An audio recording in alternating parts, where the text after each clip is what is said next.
Hi there, welcome to my YouTube channel. Here I share my English journey to encourage you to speak more no matter what. I'm not an English expert, I am an English enthusiast and learner just like you. I have made a list of 3 habits that have stopped me from speaking English in the past and that I still need to pay close attention to so they don't stop me from growing now. The first habit is comparing yourself to others. When you compare yourself to native speakers, friends, or random people on Instagram or here on YouTube, it can paralyze you. It can make you feel you're not good enough, that you will never be able to speak fluently like them. This habit will drain your energy and make you focus on the negative side of your English journey. So if you're comparing yourself to others, you need to stop now before it becomes even harder to break this habit. To break a habit, especially if you are in the circle of comparing yourself for a long time, you'll need to switch this bad habit to a good one. So what you can do, instead of comparing yourself, you can start tracking your progress. And how can you do that?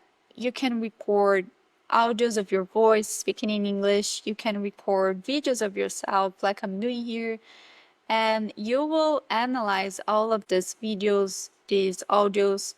You will analyze your English, your mistakes, the areas of improvement, and you won't even have time to compare yourself to others because you will be dedicating a lot of time to improve your own English. The second one, it's the habit of being in the wrong environment. I call it a habit because even, I know it's hard to control the external circumstances and the environment that we are in, but I truly believe that we have the power to choose where we want to be and what is the type of person that we want around us. I have told you before that I spent months and years studying English, watching things in English, but I didn't have the courage to speak English with others. I was in an environment where it was really hard to find people to practice with me. If you are in an environment where English is not commonly spoken, or even worse,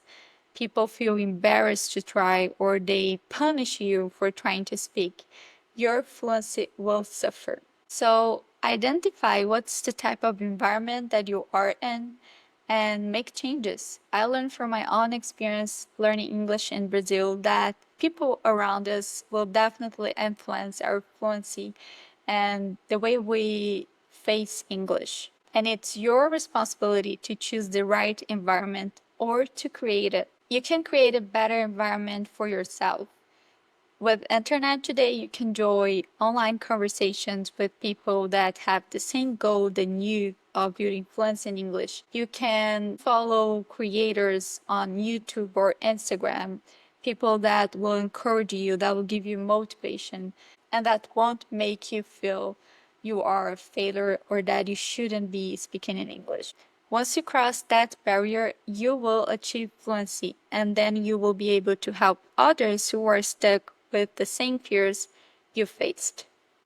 The last habit that can be destroying your fluency is ignoring idiomatic expressions. I know this is really hard. I still struggle a lot with idiomatic expressions, but I accepted that I'll need to learn them and that I'll need to use them. Otherwise, my English will sound too formal or unnatural sometimes. And also, when we don't understand idiomatic expressions, it's really hard to understand native speakers when they're talking because they use idioms every time. What is an idiom? An idiom is a group of words that means something different from the literal meaning. For example, I learned an idiom which is out of the blue. I learned it some years ago. I learned it from my husband, if I'm not wrong. And after I heard him using this, I started to hear this idiom in movies and a lot of videos. It's like when you see a car that you are planning to buy and you start to study that car and then you start to see it every place you go. That's what happened when you are getting acquainted with a new idiom. And I learned this one out of the blue, and I learned to use it to express that something happened when I was not expecting it. It happened out of the blue. If you translate the literal meaning of this expression, it's completely different. But when you use this, in sentences like this, it makes sense. And English is full of these expressions. If you don't understand them, you won't be able to speak fluently as you wish, and you won't be able to understand native speakers as you wish. So it's better to accept that as non-native speakers, we need to learn these idiomatic expressions and we need to start using them. It seems hard to use idiomatic expressions because they're really connected with the culture of the language. But if you take the time to learn more about the culture, why these idiomatic expressions exist, and how they are used, you will see it's not that hard. These expressions like break the ice, hit the books, out of the blue, once you start using them and understanding them, it will become easier and easier, and they will be part of your identity in English, and out of the blue, you will be using them supernatural. And how can you start using idiomatic expressions? You can pick one of them once a month, once a week.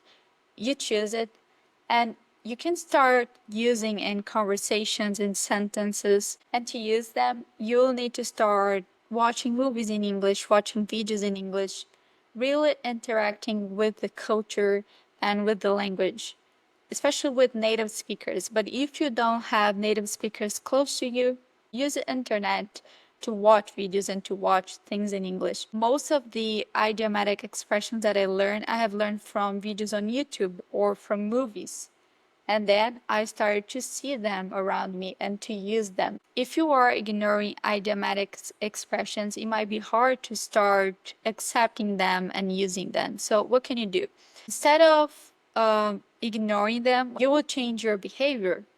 You will look at that expression, how you can use it, and you will pay attention to how people use it. So instead of ignoring them or avoiding them because they sound weird, you don't know how to use them, you will write them down. You'll search about them. You will pay attention while you're watching movies or interacting with native speakers if they use these idioms, and it will become more natural.